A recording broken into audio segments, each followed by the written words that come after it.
one of the things that Gary is of interest to Gary is the liver.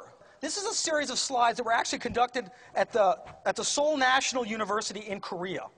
I mean, this was the state university, the National University in Seoul, did a series of tests on wolfberry and liver function over a period of 8 years.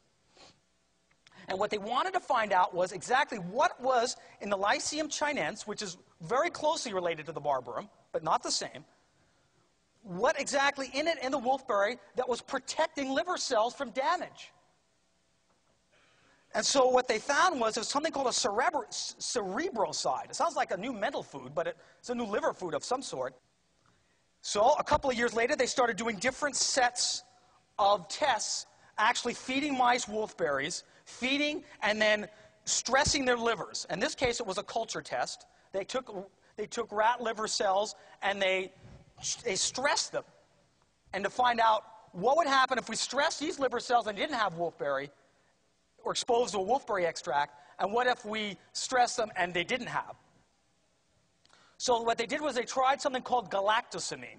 Galactosamine is a little chemical they feed to the poor animals that imitates viral hepatitis.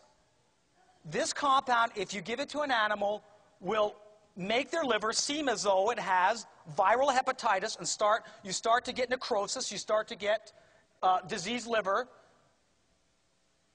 you start to see these dead cells. And so they said, well, let's find out if the wolfberry can protect these liver cells, both in vitro and then later in vivo, against galactosamine. So I said, okay, let's give them 1 micromole of wolfberry fruit extract and see what happens. What kind of protection will that afford against a chemical known to simulate viral hepatitis? 40% on 1 micromole. That is a tiny amount, guys. Tiny.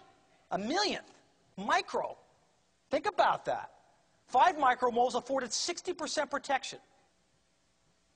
And 70 to 80% protection on the 10 micromole levels. Protecting the liver against one of the most potent known liver damagers, toxins.